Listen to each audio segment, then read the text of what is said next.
again with another episode of our Redeemed Radio. Pero we called it RDMD Radio. And together with me ay ang mga napili, hinirang at talaga pong tumayo noong nakaraang concert natin, Rhythms of Redemption, last December 2023. At super proud po akong ipakilala sa inyo ang talaga naman po pinakamasisipag, pinakamagagaling sa industry na kanilang napasukan. Wala kasi po silang choice. Pero so ito na, i-welcome natin sila. Together with me, dito po sa aking katabi na ito, ay ang ama. Wow, ama. Ang tumayong leader po, leader of the band, last concert. Ba't okay? Mukha naman siya lumang tao dahil yung kulot niya consistent, guys. Pero together with me, a big round of applause to Jeff Atabelo. Yan. Hindi naman ho ito mabubuo ng hindi po dahil may nag-initiate at may umambang isa. Siya po ang ina ng aming produksyon na ito at ang pinakamasipag, ang pinaka-stress, pero siya po ang may gusto nito bukod sa panghihingi niya ng guidance kay Lord. Pero we are very blessed dahil nag-initiate po talaga siya to push through the concert na nangyari nga po last year together with us is the ever beautiful, the ever gorgeous, the ever sexy, yes! Wow! May mga waving sila. Miss Christine Husbor! Ganito? Parang ganito po dapat ang asray namin. Eto naman po, nung concert ko na nangyari at naganap, nalito nga ho ako kung siya nga ho ba ay isang K-pop idol o talaga lang ganun lang talaga yung aesthetic niya. Pero isa rin ho siya sa masisipag, isa sa ama na nagbigay ng oras para bukod sa kanyang trabaho at pagiging ama sa bahay, nagbigay po siya ng time para po makapag-ensayo, nagbigay ng talent, ng boses para kay Lord, at tumayo rin pong leader of our choir last concert, Concy JR. Again. Concy.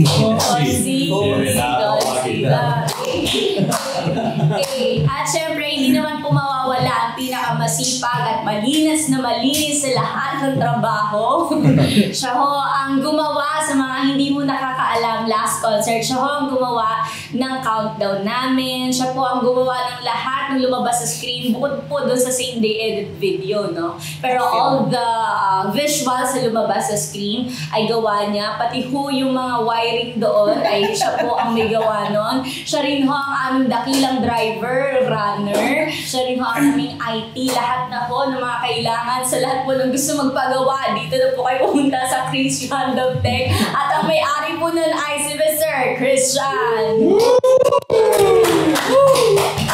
Ayan, mamaya natin napapakilala. Isa pa po nating kasama na laging nasa likod ng camera pero deserve makita sa ating episode na ito dahil iba rin ho ang sipag, iba rin ho ang dedikasyon at iba rin ho ang skilled talent na naibigay niya kay Lord that day. So palakpakan po natin ulit ang aking mga kasama. Pag sinabi pong group yourselves into one, ako lang po ang ligtas at alam na alam ko na po yun. Kasi wala pong makakasama sa akin dahil sila po ay group into two. Individual po sila pero pag sinabi, group into two yan, ako lang po ang ligtas. Pero ba't nga ba kami narito? Gusto ko namin pag-usapan kung ano-ano po ang mga naging preparations, ano po yung mga na-encounter namin struggles during the concert. At syempre, ano po yung mga blessings na natanggap namin before the concert at yung mismong araw ng konsyerto. So ngayon, talungin lang po natin kasi ulitin po natin, no? Kasi kahit ako, gusto ko marinig ninyong lahat kung ano yung kwento at paano na-conceptualize, paano nabuo itong concert na ito. Sa pangunguna ko ni Christine, na sinamahan ko ni Jeff at ni JR. Actually, parang silang tatlo at si Christian, sila po apat yung magkakausap, magkakasama kung paano ito na-conceptualize. Ikwento nyo naman, paano nangyari? Ano ba to na magkakachat ba kayo? Magkakasama ba kayo? Paano? Hindi, di ba katulad nung napag-usapan natin last time, so kung napanood niyo po yung pinaka-unang episode na How Did It Start? Diba? So nabuo talaga yung concert na to dahil na rin siguro sa kagustuhan na ma-pursue dahil sa naging experience natin kung gaano ka-productive ang youth before. So, itong concert na ito, nagpasimula talaga. Madalas kasi simula po nang na-open po itong business na to na Traveler's Heart. So, madalas, tinatambayan tong office, jamming, praise and worship, ayan. And nakakapag-compose din kahit paano ng mga kanta. So parang syempre dahil sa maganda kasi nakakita talaga mag-worship kay Lord. Tapos madalas gabi, so parang night of praise and worship, nagiging gano'n. So hanggang sa napag-usapan nga yung... So doon nakuha yung idea. Kasi pinaplano... Night of praise and worship. So pinaplano nga siya kasi before, di ba, nung nabanggit ko nung sa first episode na 2022 pa lang talaga, gusto ko na talaga siyang i-push. Pero parang hindi ko alam kung paano, kung ano yung kailangan maging process para mag-start ng isang concert. So, ayun, hanggang sa madalas kami nagkakasama.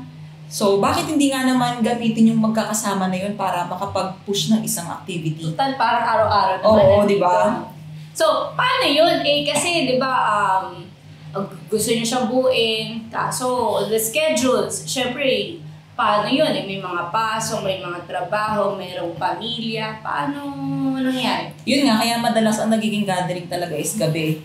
So talagang after 7, after 8, after 9, ganun talaga. Kaya super late na talaga natatapos minsan yung katulad ng nangyari ng mga practices, sobrang nagiging late kasi nga talagang syempre may mga pasok pa. Tapos nakakatuwa rin kasi syempre may mga nagbibigay ng oras. And then, nung time na yun, katulad nung sinabi ko rin nung last time na na-invite nga kami sa isang birthday party noong October kay Sister Rodora. So, habang mayroong, kaya nagsasayawan sila doon, nakabuo na nga kami kami ni Jeff na nakabuo kami sa notes ng parang program. Kasi parang pag verbal, hindi naman siya talaga, verbal lang. Mawawala din. Ang lista mo sa tubig. So, kailangan talaga ilatag na. So, nag-iisip pa kami, kailan kaya pwede? Ang una pa, ano sabi natin? Christmas. Una ninano namin kung sino yung mga dapat isama. Okay, so parang namili rin kayo. Okay, may guest list ganun. May guest list. Audition to. Tapos nakakita kami ng ng mga kasama sa banda, sa aquarium, sa media. Ang tanong ko kay Tintin, kung sila kung willing ba sila. Kasi yung nakita ko yung mga nakasulat na pangalan, solid na Ang tanong na lang, kung willing ba sila. Kasi hindi tayo pwede mamili. Tama nga naman. So, ginawa mo. So, nakalatag na yon. So, nung una, ang gusto pa namin talaga i-push Christmas. May Christmas concert. Kaya sabi, parang medyo alangan to. October na that time October, November, December, 2 months na lang. October katapusan na yon. So, talagang 2 months na lang. Tapos sabi, siguro na lang, year-end concert na lang siguro. So, December 29 talaga yung pinili naming date. Okay. Kasi December 29 yun ang pinili na date. Tapos, ngayon, nung inayos na namin kung sino yung mga kasama, minessage ko sila isa-isa. Yan, si Cox, si Tonton, sinend ko nga yung program na nagawa. Pandina, ng araw. So yun, nakakatuwa kasi hindi ko in-expect na magiging ganun sila ka-eager na, uy, gusto ko yan, i-push natin. So lahat sila willing. So syempre, kapag willing ka, talaga magko-commit ka. And ayun, nakakatuwa, nag-commit talaga sila, nagbigay sila ng oras. So eto na, nabuo niyo yung konsepto na year-end and night of praise and worship. Meron na rin kayong peak date. Meron din kayong mga list ng mga gusto ninyong makasama sa concert na ito. And natanong nyo rin sila. Natanong nyo naman, no? Yes. Ngayon, paano nyo siya? Siyempre, ang daming daraanan nun approval niyan, budget, unang-una, approval, budget, tapos ano pa yung ibang kakailanganin sa araw na yun? Paano yun? Paano nyo naasikaso yun? Okay na yung konsepto, okay na yung attendance sa mga gustong gumanap. Paano kayo ngayon nagpa-approve ng concert? Kanino? Ano yan? Kasi meron pa akong magandang kwento ito na sila'y na-aksidente. Na-aksidente sila sa pagpapaalam nitong concert. Kaya memorable yan, yes. I'm sure. So, ayun, regarding sa budget, nag-stick kami talaga sa God will provide. Ayun, tapos, syempre, kung ano yung nilatag namin na sa notes, of course, ginawa namin siyang sa isang formal letter. Syempre, kailangan maging formal. Una kong in-approach dyan si Sister Alice na worker ng Manggahan. Sabi ko, may gusto po kami gawin para sa youth. Kasi ang gusto talaga namin, ang pinaka-target namin is Vicariate of St. Francis, which is Tansa 13 General Trias. Okay. So, 3 areas lang. Oo, 3 areas lang supposedly. Tapos, ang target audience talaga, ang new generation. So parang yung talagang... Kaya Gen Z. Oo, mga Gen Z. Kaya ang pinili talaga namin, nagaganap sa band, sa choir, yung mga talagang medyo nalalaglag na sa kalendaryo. Yung mga nalaglag na sa kalendaryo. So parang kami... Laglag na lang. Parang wala na. So parang mga, let's face the reality, mga medyo thunders na. Okay. Hanggat maaari talaga, ayaw namin isama yung mga Gen Z. Yung mga, ang dami, actually madaming magagandang boses na mga part ng choir na, mga choir and band na talagang may ganong edad nasa new generation. Pero hindi namin sila sinama kasi nga gusto namin ma-experience nila yung concert at sila mismo yung maka-experience ng grace ni Lord at sa presence ni Lord na katulad na experience natin before. Diba? So ayun. Sa bagay kasi noon, tayo sila. Oo. Diba? So gusto naman natin na yung hindi sila gaganap, sila yung mismong nandoon, makakapakinig. So ayun, ginawa namin siya sa isang, ayun nga, nabanggit namin kay Sister Alice at sinabi niya kay Sister Sol, so kinausap niya Sister Sol. And then, ang sabi nila sa amin, gumawa kayo ng letter, sasabihin natin kay Brother June. So gumawa kami ng letter, naglagay kami doon kung ano yung objective, and kung ano yung title. Ayun nga, nabuo yung Rhythms of Redemption. Siyempre, rhythms, it's all about parang music o himig. And then of redemption, kasi ang pinaka-main goal talaga natin is yung mga youth ngayon na nakikita natin parang medyo iba-iba na talaga kasi yung youth. Na kahit papano, mas may dala sila sa presence ni Lord. Facing the modern trials, struggles, okay. Through worship. So, nung nabasa nila, nung yan nila sabi nga, nung naano nila Sister Alice, nila Sister Sol, sabi niya, ang ganda nung idea. Siyempre, willing sila talagang support. So, yun, pinaset nila kami ng schedule para makipagkita kay Brother June. So, ayun, Saturday, sabi nila Saturday sa Ambel, makikipag-meet na kami kay Brother June. Si Jaya na magkakwento. Pass the way. Okay. So, nakipag-meet na kayo? So, hindi pa tayo nakipag-meet nun? Oo, hindi pa tayo nakipag-meet. Di ba papunta pa tayo? On the way pa lang tayo sa Ambel nun. So, yung isang bagay na hindi talaga makakalimutan. Oo, grabe. Pero nagpapasalamat din ako kasi hindi ko rin nakalain na magiging bahagi rin ako ng Rhythm of Redemption Year and Concert. But yun na nga, just sa point na pagganap bilang isang bahagi, no? Katulad ng pagpapa-approve natin dun sa letter na hindi naman basta-basta talaga actually, no? Dahil nga marami talagang pagdaraanan. Kabado pa tayo. Oo, kasi hindi natin alam kung paano tayo haharap. Hindi sure, no? Hindi sure. Kung paano kami magsisimula, kung ano yung sasabihin namin, kung paano namin ipopropose yung concert, no? Pero yung bagay na yon, talagang dahil nga yung eagerness ng puso namin, gusto namin magawa yung bagay na yan, na sumunod para wala tayong magkaroon na maraming problema. Talagang pumunta kami sa Ambel noon. During na naglalakbay kami, hindi naman naman talaga ina-expect na magkakaroon kami sa punto na na-aksidente tayo that time. Yes. Talagang biglaan, grabe. Gulat kami lahat. Oo. Pasok sa driver. Grabe. Senior boy, kwento mo nga yun, bro. Ano kasi yun, di ba medyo hinahabol nga natin talaga yung oras na sana napupunta tayo doon. So parang sa sa SM Sukat na malapit na kami sa Ambel. Parang Isang liko na lang. Parang kasi stoplight biglang nag-go na, paliko na, mamaya biglang may sumingit na motor sa akin, kinata kong ganyan. Pagkat niya, nasuksok siya sa may sira yung kalsada. Butas talaga siya. Ang nangyari, umangat. Tapos na preno, bigla. Pag preno, bigla pa siyang bumagsak. Sapol yung namin, headlight tsaka yung Pero ito guys, sabihin ko, yung sasakyan hindi nakarehistro. Hindi na-rehistro that time kasi October ang rehistro, no? Nawala na sa isip namin dahil gawa na busy na kami sa mga preparation. Magaling. Nawala sa isip ko na iparehistro yung sasakyan, yung van. Ngayon, bumiyahe kami ng Ambel. Pinag-uusapan pa nga natin yun, di ba? Sabi natin, ingatan natin mag-drive ba? Baka mamaya wala. Ang ingat-ingat na mag-drive. Biglang may kakat na gano'n. Parang nananadya no?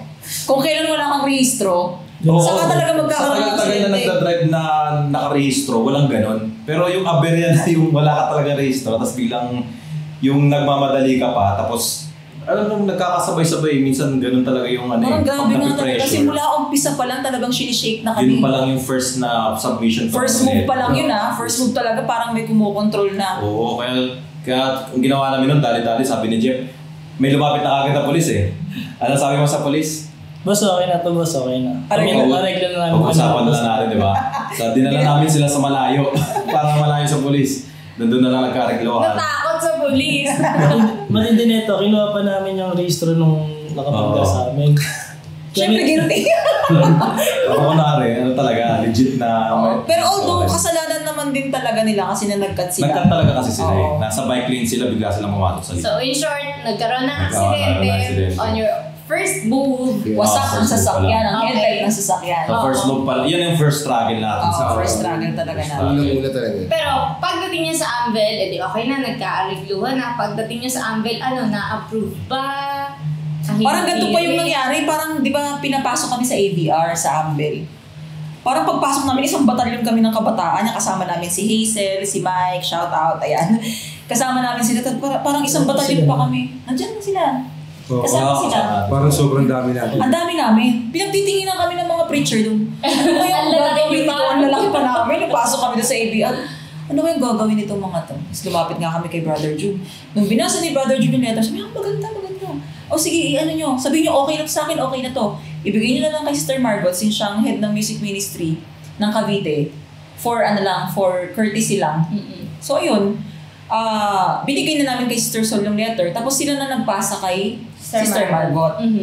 So, pagdating kay Sister Margot, anong sabi ni Sister Margot? Okay yung, din? Okay naman yung letter, okay yung concert. Nagkaroon lang ng konting problem dun sa, basta meron lang isang part na hindi niya in-approve. So, ni-revise namin yung letter. So, pag-revise namin ng letter, dinala namin mismo kay Sister Margot sa Ridge Lane. Wala siya that time. So, iniwan namin dun sa bahay nila. Tapos, after that time na iniwan namin, so mga few days pa, bago niya nabasa ulit yung letter, pinatawag kami ulit sa Ambel. Okay. Para harapin si Sister Margot naman. So, syempre, kabado kami lahat. Ano kayong magiging reaction ni Sister Margot? Ganun. Kasi pinag-uusapan daw nila sa meeting. So, thankful kami na talagang maganda yung naging feedback din kay Sister Margot. Sabi niya, sige kung maganda yung intention, maganda yung objective talaga ng isang concert, syempre, para talaga sa kapurihan ng Diyos at para sa mga kabataan.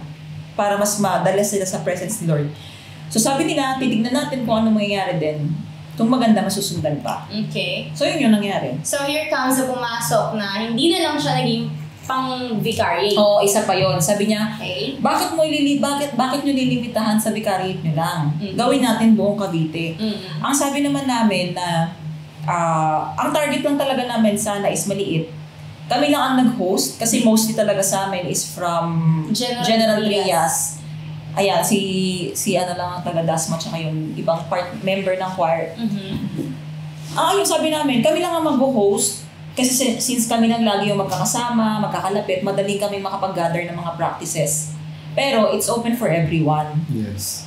Na kahit hindi nga taga Cavite, open for everyone. Okay. So yun, wala naman. Naging okay na, approved na and all, lahat with the letters, okay na siya, okay na siya. Ngayon, kailan kayo nagsimula talaga nung proper gatherings na with your practices, meetings, ayan, kailan niya nangyari?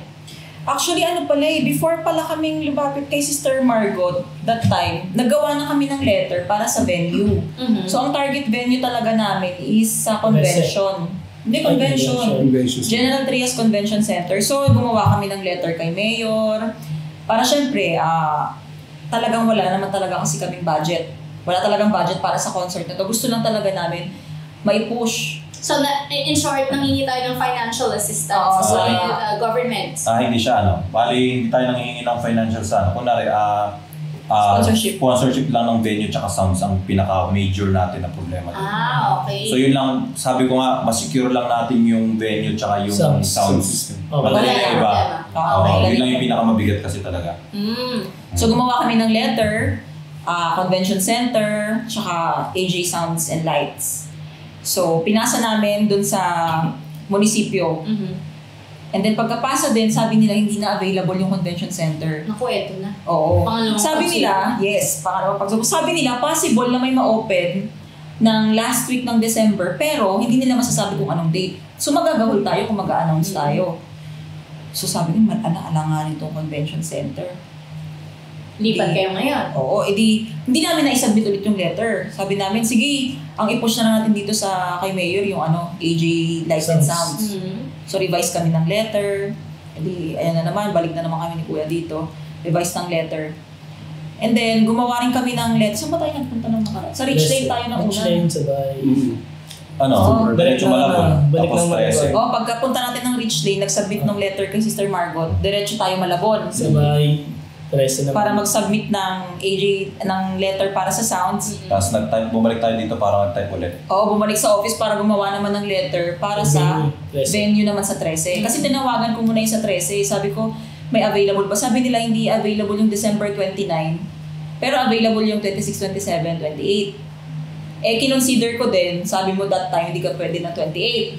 Diba? Sabi ko, sige mag-adjust tayo. Tapos si Kevin din, na minessage ko para sa media, hindi din siya available ng 28. So sige mag-adjust tayo, i-fix natin 27. So yun ang pina-pencil booking namin sa 13 gym. So ayun, haharap kami ulit. Pagka-submit namin doon, waiting na lang ulit kami ng approval. And then, ano pa ba? Sa akin na-approve ba? Na-approve din siya. Kinabukasan, na-approve din agad. So okay na, nakapag-announce na. Hindi, actually nag-change pa pala tayo ng letter. Nagpa-change kami ng letter, kinausap namin, nasabi namin baka pwedeng free of charge. Kasi hindi pala namin na-indicate na yung free of charge. So after ulit ng mga ilang days, tumawag sila, okay na po, na-approve na. After nung 27 pala, bumalik pa tayo ulit kay Mayor sa Gen 3. Kasi ang nilagay niyo pala dun sa letter is from 26 to 29. Medyo mahirap pala. Hindi siya specified. Balik-balik talaga kami. Balik-balik kami as in. Harurot kami Malabon, harurot kami ng 13. Tapos naghanap pa kami ng help, di ba? Kasi Sister Glo. na to. May registro na. Narehistro ko na kami. Inawin lang natin. So lumapit kami kay Sister Glo sa 13. Para dun sa, baka matulungan tayo na magkaroon nga ng free of charge dun sa sa Capitol, para dun sa 13 gym. So yun, nag-revise kami ng letter, nagsubmit kami ng panibago, and then after few days, ayun, tumawag sila ulit, okay na, libre na siya. Okay, so okay na si date, okay na si venue, libre na siya. Ngayon, ano yung sumunod na pagsubok? Ano pa nangyari? Sumunod. Na-approve na siya, stress eh. Oo, na-approve na. Nakapag-announce na po kasi sa lahat. Suddenly, one day, merong tumawag sa iyo. So actually, waiting pa kami nung approval ni Mayor dun para sa sounds. Sa sounds tsaka sa lights. So, kinaumagahan, siguro mga mga bandang December 12. Natatanda ko December 12. Tumawag sa taga-munisipyo, sabi nila, okay na po yung yung request nyo na sounds at saka lights. Okay na, na-approbahan na. Sabi namin, sige, okay na. And then kinahapunan, nung pagdating namin dito sa office, tumawag naman, hello po, ito po yung from Capitol. Sorry po, sa gymnasium. Sabi niya, sorry po ma'am, pero lahat po ng booking from December 14 onwards, magka-cancel po. Kasi hindi po pwedeng gamitin yung gymnasium kasi may mga darating na gamit daw from DepEd. Okay. So in short, wala pong venue. Na-approve ang sounds, walang venue. So ito paano yun? Paano to? December 12 na. At na-announce na. Meron na pong mga nag-register online. So nung nawalan ng venue, tumigil din kami sa pag-spread online. Paano na naman to? Anong venue ang gagawin natin? Kasi halos araw-araw na tayo nagpo-post nun di ba? Kasi nga, kahit ako, sinishare ko na talaga sa mga messenger, sa friends ko, na gano'n nga. Tapos, biglang hindi na na-upload. Grabe talaga. Tigil lahat, walang posting yung page. wait lang, bago tayo mag-post, parang sabi ko, secure muna natin yung venue. Parang ganun muna. So, tapos yun yung mga sumunod nun, after nung sa sounds. Kung hindi ko pa tinawag, chinat ko pala si AJ nung pagdating sa sounds. Sabi ko, mag-change venue? Ay, sige, kwento ko muna yung kung saan paano tayo nakahanap. Paano ba tayo nakahanap ng venue? Nakahanap tayo ng venue sa tulong po ni Mama A, Sister Alma ng 13. Tapos kay Cox din, sila kasi yung tandem nun. Tapos, syempre, tinulungan po tayo ni Con si AJ. Si Pam din. Si Pam. So, para ma-avail, makita yung venue na inay natin, kasi may tumimbre na pwede available yung Amore. Sabi nila, di ngayon yung alumni ng Amore, si Pam, nakakasama po namin sa choir, ay tumulong din. Pero all in, talagang 4 na tao ang trumabaho para dun sa venue na yon. Kaya nung nasabing okay na, confirm na, tsaka tayo nagtuloy sa pag-spread at kailangan namin bawiin yung una naming announcement. Talagang tumawag pa kami noon. Si Hazel pinatawag ko sa telephone, nilatawagin niya isa-isa yung mga nag-register. Kasi pinag-change venue po kami. Actually, sobrang struggle pa kasi talagang hindi pa natin alam kung ma-approve talaga yung sa Amore. Parang tumagal pa siya ng a week bago natin nalaman talaga na available. Pero, nag-manifest lang po kami, nagtawag na lang talaga din in advance na lilipat po tayo sa Amore. Then suddenly, mabuti ang Panginoon, ibinigay po sa atin yung venue na yon, yung Amore area. Tapos, ayun na ocular yung area, okay naman siya. At wala na. Medyo nalungkot lang po lahat dahil yung na-visual namin sa preparation ay yung mismo pong gymnasium ng 13. Tapos na-visual na kung paano yung setup, yung lights, kapag tumama sa ganito, ganyan. Basta na-visual na isang buo. Then suddenly malilipat kami doon sa hindi namin familiar na place. So pag kita doon, ang bahala ka ng Lord, ikaw na talaga ang bahala sa amin. And then suddenly, magugulat kayo kasi the result ng mismong day of the concert ay talagang sobrang ganda. Yun talaga yung binigay sa amin na perfect na venue. Wala ka nang hihilingin kay Lord. Pero actually, yung lugar na yun, before tayo makarating doon, marami tayong pinagpilian, di ba? Pero yung Amora kasi yung pinakamalapit doon sa first venue, kaya yun na rin napili natin. Tsaka ito pa, yung regarding naman dun sa pagsiset-up sa sounds naman, kasi di ba na-visualize nga natin yung gym. Sa gym. Meron na siyang libre nun na LED wall. May LED wall na yon na dun yung magdi-display lahat ng mga films natin, tsaka yung mga visuals. So yun na talaga, yung parang less gastos na rin. Kasi ang rental ng LED wall, mahal nasa 16K yan. And then the size matters. Sa size talaga. Then ito nga, tinanong ko na si AJ regarding dun sa sounds tsaka sa LED wall. So tinanong ko, bro, kamusta yung magkano ba yung kung rerenta kami ng LED wall kasi nag-change tayo ng venue, ganyan. Tapos bigla niya sinabi sa akin, bro, yung ito na yung isang struggle Bigla niya sinabi, bro, yung binigay niya sa inyo ni Mayor na is yung basic sounds lang. Parang mga pang Christmas party lang. So na-imagine ko agad, ano yun? 2 speaker, isang mixer. Ano yun? Concert! Di ba? So bigla na naman akong parang nanlumo na naman. Ano ba to? Bakit ganito? Grabe, Sunod-sunod naman yung expectation mo na mataas na, yung venue, tapos yung kompleto. Kasi doon na nagagamit natin sound system sa gawain. Kompleto Di ba? Tapos, bakit? Nung binigay sa concert, pag nakaka-request yung anniversary, kumpleto lagi. May banda yan, may drums, ilaw. Walang band equipment, no? Oo, may mga beam lights. So talagang sinubok ni Lord kung gaano kayo kaya magtitiwala tong mga batang ito sa akin. Kaya sabi ko, grabe yung nangyari. Tingin ko kaya yung mga nito. So ganon. Ang naging next step namin dyan, okay, sabi ko, option 2. Gawa tayo ng next plan B, since yun na yung sinabi sa sounds. Option 1, rentahin natin yung sounds nila mismo, yung mga band equipments. Option 2, gamitin natin band equipments natin. So, since medyo tight sa budget... At least, merong may option. So, sa tinanong ko naman sila, Cox, kung anong gusto nila kasi hindi naman din ganun ka-high-end yung mga gamit namin. Si Cox pa yung aming lead guitar. Yung lead guitar.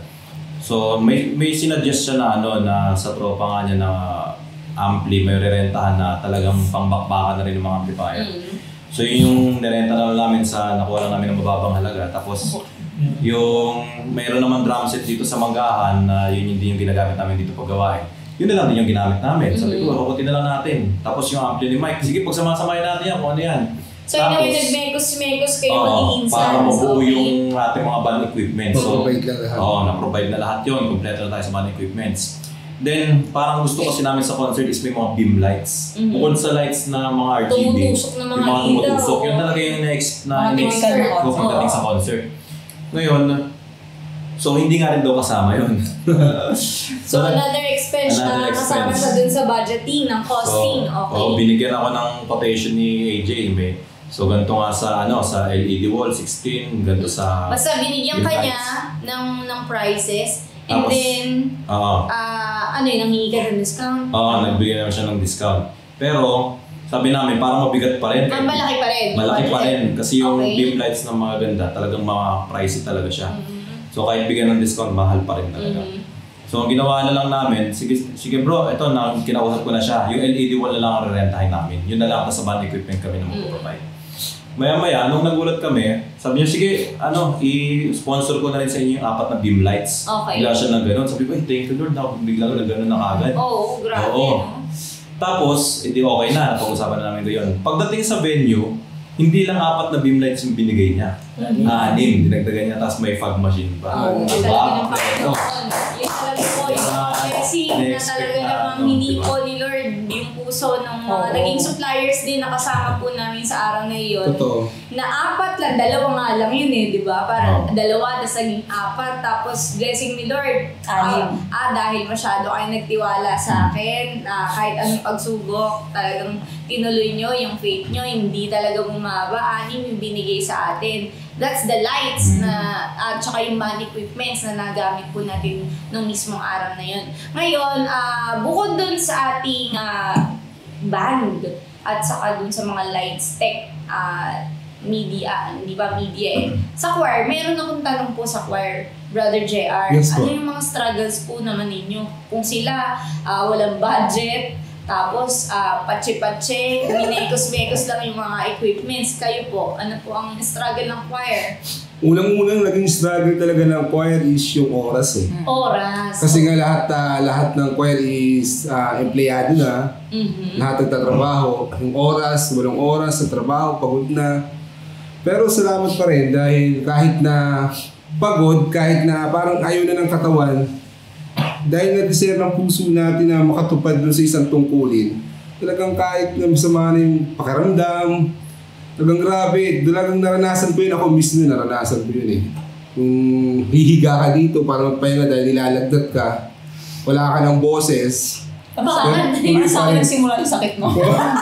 Hawa-hawa na nga Hawa-hawa na nga dahil nga magkakasama tayo, dahil nga family tayo. Kailangan yung isa meron, lahat tayo meron. Yun talaga. Struggles talaga ng choir ay, biruin niyo po ito, last practice na po nila, 2 days, 1 day before the concert, wala na hong boses ang lahat. Yes. Bukod sa pagod, bukod sa puyat, at talaga namang wala na silang maibigay ng mismong araw ng practice. So hindi namin ngayon magtansya nung last rehearsal, last na pasada ng production, kung ano yung maibibigay nila sa mismong araw. Syempre, yung mga kabataan ay nag-expect na mahusay at magandang quality ng praise and worship when it comes to the voices. Kaya ang struggle namin talaga, yun talaga sinubok ang aming lahat, buong choir nakakanta, hawak ng mikropono sa stage, ay lahat paos, malat, at nilalagnat. Totoo po yan, mga nilalagnat po sila. Pero amazing si Lord kasi nung mismong araw ng concert, ako po mismo nagulat doon sa kinatatayuan ko, choir ba natin ito? Kasi sobrang galing, sobrang hindi sila yung narinig namin sa mga praktisan dito. Grabe ang pagsama ni Lord, grabe ang patnubay talaga sa kanila, ang pagyakap sa kanila ng Panginoon sa nung mismong araw ng konserto. Grabing blessing. Talagang anointed po. So, Salamat sa Diyos. Salamat sa Diyos. At salamat po sa aming mga kapatid na talagang naiaalay ang pagod, katawan, mga boses, pero tuloy ang laban. Ngayon naman po sa ating banda, Rito, Banda Ron, ano naman, kung sila dahil sa schedule when it comes to work, pagod na, hindi na makakanta, sila kasi kailangan physical, kailangan ng lakas ang banda. Ako nga yung nag-struggle. Kaya ako pinipigilang move Ngayon siya walang boses. Siya walang boses. Yung gaya ng sinabi ni JR, yung time, schedule. Kasi magkakaiba na ng hindi magpalag po yung time natin ng choir sa banda. Yun. Merong available na ganito, merong di. Nagtatagpo talaga siya yung mismong oras ng gabi. Kaya dumating din yung time na lahat nagkakasakit na.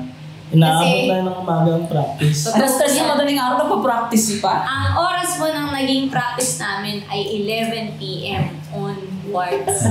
At take note po mayroon pong mga pasok kinaumagahan. Yes. Yung mga alas 6 yung iba yung pasok. 2 oras lang ang itutulog para talaga sa praktisa na yan.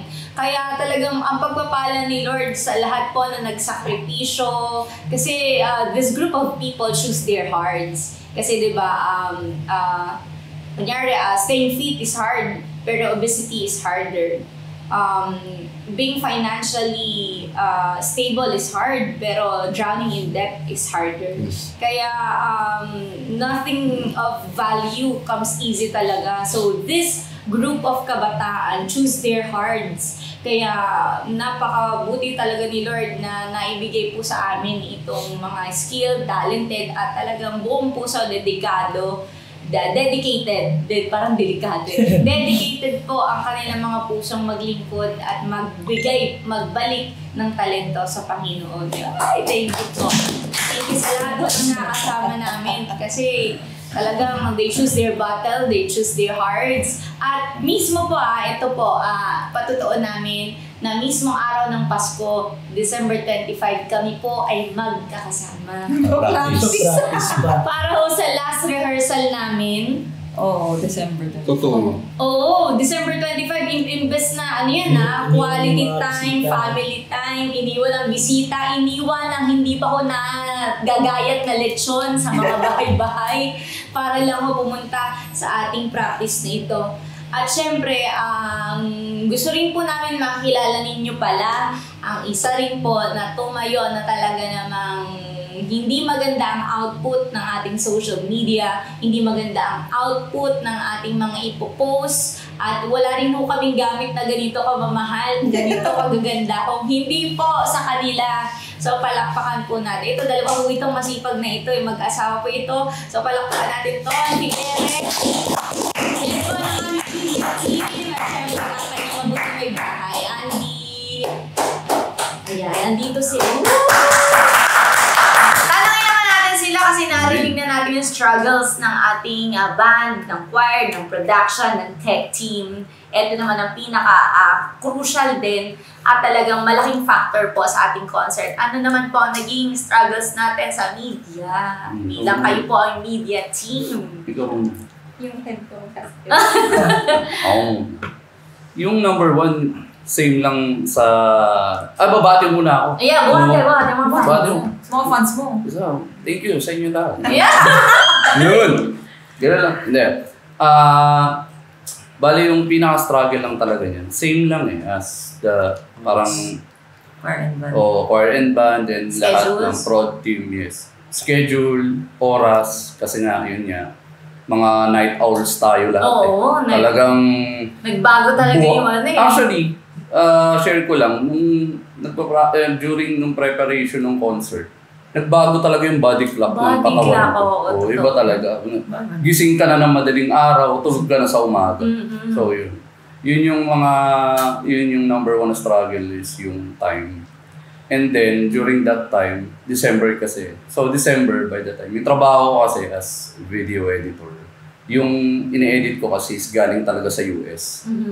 So, ang nangyayari is, by November, December, September, mga burn months, hindi pala, basta hindi December, Yan yung peak buhos season. eh. Oo, Yes. peak season Peak yan. season sa Lalo US. events. Oo. Okay. So buhos ang trabaho sa akin.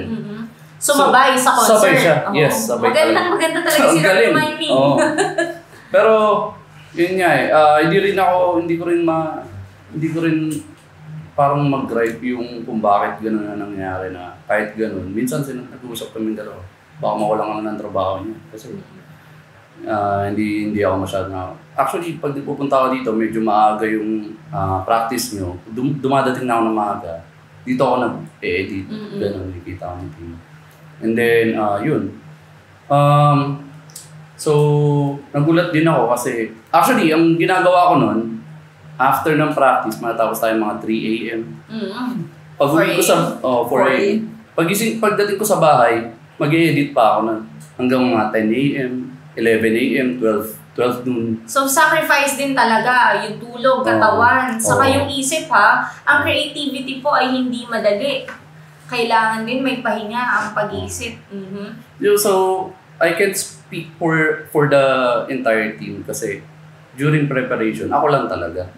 So, wala talagang media team, talagang team na tinatawag. Kami dalawa lang yung team.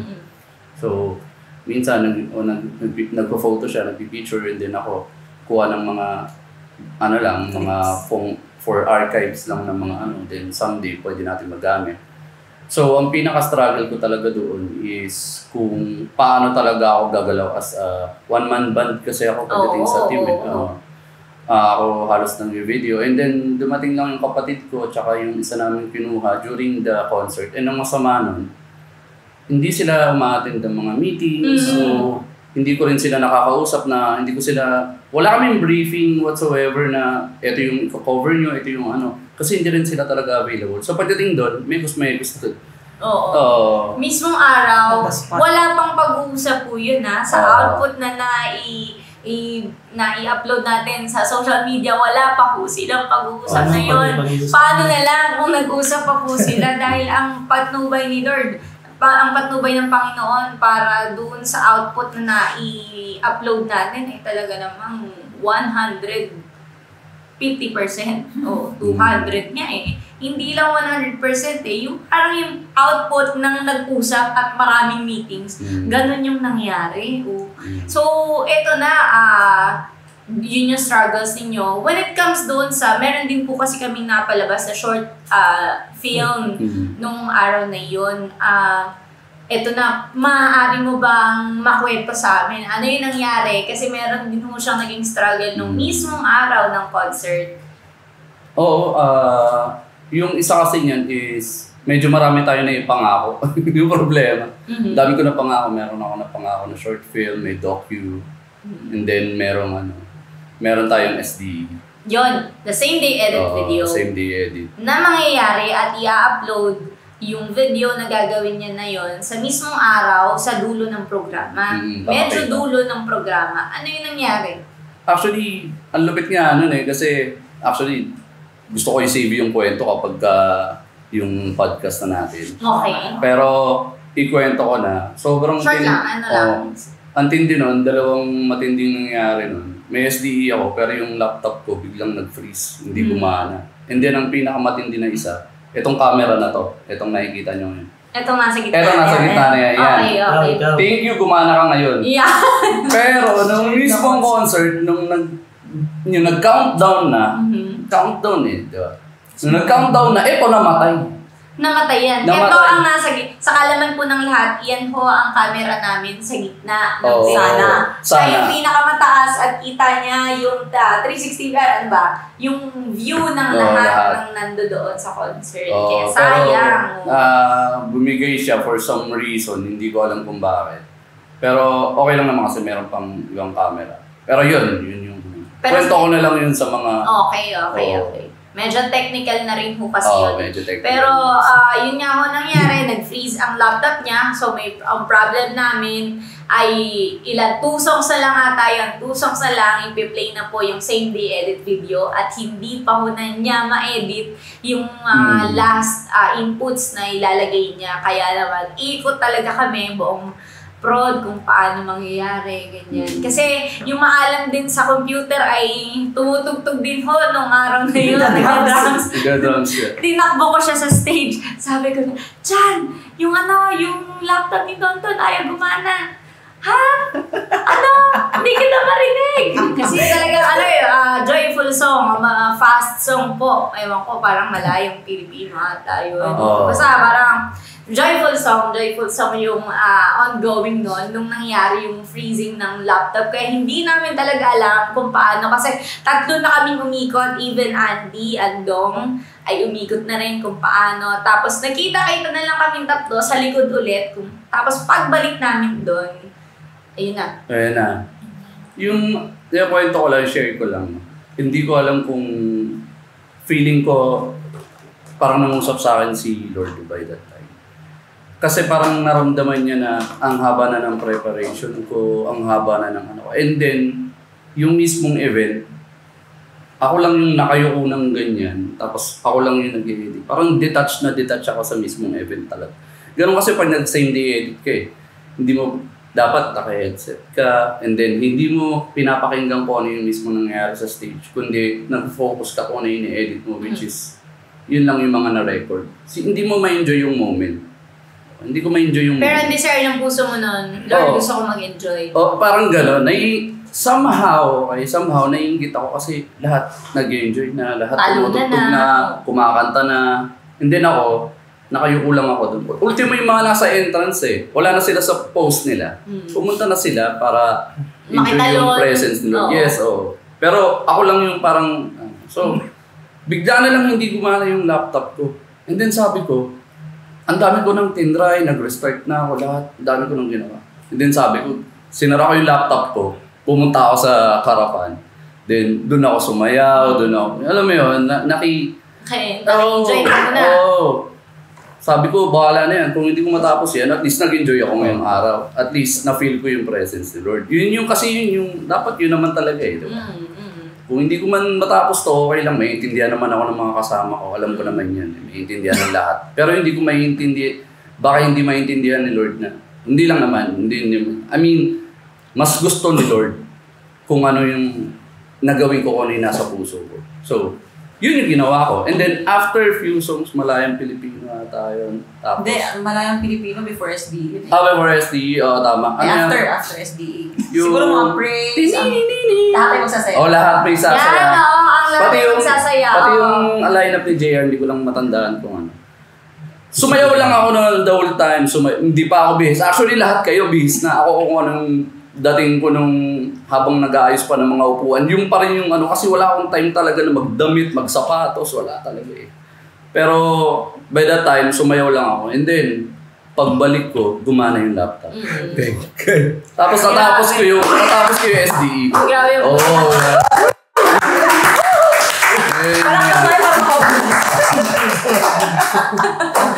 grabe yung muti ng Panginoon, no? Dahil on the last minute, talagang ano ka ba niya? Parang sinusubukan niya eh. Parang ginaid niya ako kung ano yung dapat na gawin ko nung araw na yun. Hindi mo kailangan mag-panic eh, yes, no? Sabi ko, lugi na ako dito kapag ako namumroblema pa ako, and then lahat kayo okay na. And then, sabi ko, parang yun parang let go and let God. Oo, tama. Totoo. Parang gawin na nga. Ayun yung share ko. Ikaw naman yung salita. Ayun. Guess ka dito eh. Siya po ang gumawa, nag-edit ng ating napakagandang photo wall. Yan.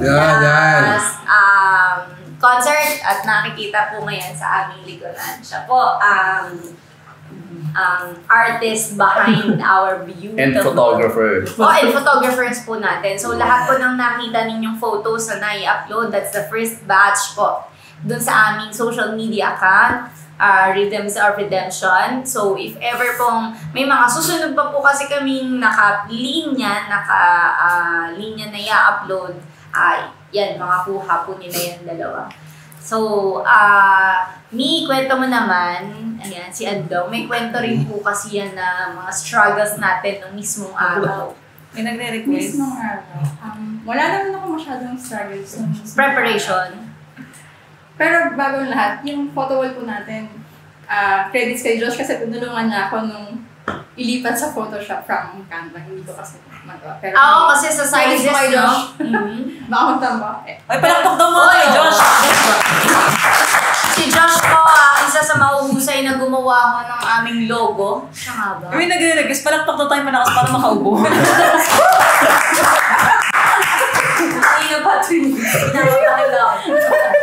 Nahirapan na eh.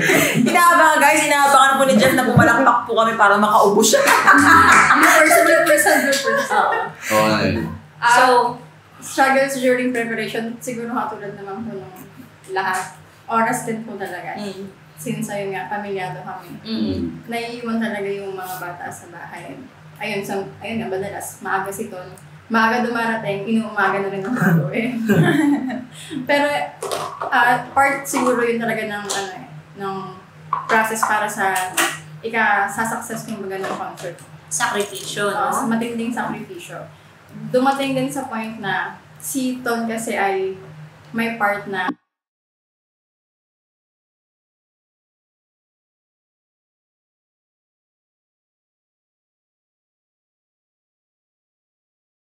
hindi na lang talaga on the line na yung trabaho niya last December kasi halos hindi niya na talaga nagagawa. Talagang oras niya buhos na sa concert edit. Tapos yung pag-shoot pa nung natin, yung short film natin. Kaya parang ako yung taga-balance ko ba na. Kasi hindi niya hindi niya mapapansin lagi kasi dito sa sarili niya. Pero may konti pagkakaunawan pero at the end of the day, andun naman yung oras namin at kinumit talaga namin na kung anong may tutulong ko. During preparation, hindi ko naman laging dala yung camera kasi mas accessible na yung phone. Anytime, photo ka na. Kaya kung anong may tutulong ko during preparation, katulad ng paggawa ng photo wall, ito natulong ko. Then, yung pag-photo sa mismong concert naman na. Yun. So, talaga pong kami po ay pinagpala sa team na nabuo last concert. Kaya naman, yung blessing natin na bumuhos, yung choir, kasi yung kanta ninyo ng mismong araw ng concert. Thank God, successful. Victory! Husay, sobrang galing. At meron mo kaming gustong batiin dahil nung mismong araw ng concert, ay nagka-problema ho kami dahil wala akong taong pipindot ng remote doon sa aming monitor. Ayan. Ngayon, may pinadala, mahusay talaga si Lord sa timing. Meron pa pinadala si Lord sa amin na isang kayut namin na ang tagal na namin hindi nakita. Aminin nyo. Kailan uling kita nyo doon? Tagal na. Tagal na talaga. Tapos doon lang namin nakita pag akbay niyang ganun. Kanina ba siya makbay? Kay Christian? Kaya kay Ton, pag akbay niya, okay, ikaw na. Wala siya nagawa. Actually, gusto ko yung Kurt eh. Ngayon mo lang siya nakita, inutusan mo pa. Hindi namin siya pinati. Kulang kami ng tao sa stage. Kailangan nang maglilipat ng lyrics sa monitor ng choir. Binigay na sa kanya yung remote. Ito yung gagawin mo, ganyan. Ang maganda, hindi rin naman siya nagreklamo. Tapos, so mismong prayer binding na namin sa likod, hindi siya sumama dahil ongoing yung pagpe-play ng music ng line-up during countdown. Sinasabayan niya yun ng lipat. So, nag-practice siya sa stage habang kaming lahat ay nagbabinding. So, pero kasama namin siya. Talagang prinay din namin na gawin siya ni Lord. Kasi talagang seryoso siya sa ginawa niya. Kaya sobrang salamat sa iyo, Joshua Serrano. Sobrang galing dahil ewan ko kung gusto niya pang umulit sa susunod. Kasi buong konsyerto, 3 oras yun. 3 oras din ho siyang nasa likod ng LED wall. At nagpipindot ng lyrics doon na hindi niya alam yung kanta, for sure. Hindi niya alam yung lineup, hindi niya alam yung kanta. Pero trinabaho niya at ginawa niya yung husay niya. Nang mismo araw, mahirap po yung kanyang naging trabaho, pero grabe. Isa pa, hindi siya part ng choir. Kaya hindi niya alam yung mga senyas. Hindi rin niya part ng band. Wala talaga. Kaya maraming maraming salamat kababatis, Joshua Serrano. Ayan, so ayun po yung mga pagpapalang naibu sa amin nung mismong araw ng konsyerto at during the preparation. Mayroon ho kaming hindi nabanggit yung budget natin. Actually, ito pa yung kaninang gusto ko pang idagdag. Hindi ko lang maisingit. And then regarding sa bar, alam mo, talagang pinagpala talaga ni Lord itong concert. Kasi syempre, nung una pa lang, na habang ginagawa natin yung preparation, tapos yung from the venue, from the lights and sound, syempre akala natin okay na. Nakakuha tayo ng libre. Talagang, wow, thank you talaga, praise God, talaga nakuha namin lahat ng libre. Without even knowing yung budget cost. Oo, biglaan, pumutok tong mga ano na to na, ay, hindi available yung Tresi Gym, hindi makukuha ng yung full band sa AJ Light and Sound. Another cost. Alam mo, sa totoo lang po, yung venue hindi natin nakuha ng libre. Yung venue po hindi namin nakuha ng libre. Lahat ng mga ginamit na sound system, yung mga ibang ampli, nirentahan po yun. At yung LED wall, lahat rented. Pero hindi talaga nagpabaya si Lord pagdating sa budget. Bumuhos po ang pagpapala talaga ni Lord na hindi rin talaga namin in-expect. Walang napakadami. Alam mo, talagang yung mga part ng team na to, kung alam niyo lang po lahat, bukod sa nagpuyat sila, talagang nag-sacrifice sila, hugot din talaga sa bulsa. Katulad sinabi ni Barry Dennis, talagang may dumudukot, no? Oo, talaga. Oo, talagang may dumudukot para lang talagang ma-push. Ibig sabihin, ganun yung willingness nila. At saka ganun yung desire talaga nila na makapag-give back talaga sa mga blessings ni Lord na napagkakalob. Alam nyo, during the practice nga po, lalo sa choir and band, syempre, gabi na yon. Alam nyo, before pa po mag-start ng practice, meron nagluluto. Ay, shout out kay Manong Owen. May magluluto, magsasaing. Siya yung importanteng role. Importanteng role na nagawa niya, naganapan niya noong mismong araw. Ay, yung mga preparations, yung mismong practices. Kasi busy ho ang choir and band. Sila tumutugtog, kumakanta. Walang magpe-prepare ng pagkain. Bukod sa pagpa-practice, iniintindi pa kaya, ano kaya ang dinner namin? Ano kaya, alam mo, may time pa nga na before ng practice, alam mo, nagulat talaga ako at nakakatuwa rin talaga na, yan sila Cox, may dala silang isang tray ng itlog, merong dalang pansit canton, yung iba may dalang tinapay, alam nyo talagang, grabe, talagang yung willingness nila, tsaka yung buong sarili nila, binigay talaga. Alam mo, sa simpleng may pagkakaloob mo na, ilang pack ng noodles, ilang pack ng pansit canton, isang tray lang. Oo, napakasimple, pero ang saya na namin nun. Minsan talagang ang ulam namin, sardinas, di ba? Minsan may tuna. Pero grabe, napakasaya po na talagang nagkakaisa. Yun naman yung pinaka-importante. Yung kahit dumadaan ka sa maraming struggles, minsan may mga hindi pagkakaunawaan, pero talaga yung unity nandoon. Yes. Di ba? Yung pagkakaisa at nasa iisang layunin ka is yung makapagbalik ng pasasalamat at saka mapapurihan yung Panginoon. So yun na lang kasi yung way natin din di ba? Sabi nga, hindi naman talaga sapat lahat ng pasasalamat natin para maibigay natin kay Lord yung blessings na natatanggap natin. That's the modern tinapay and isda di ba? Train na ho talaga ng itlog. Talagang lahat sariling sikap, pero hindi nagpabaya talaga si Lord.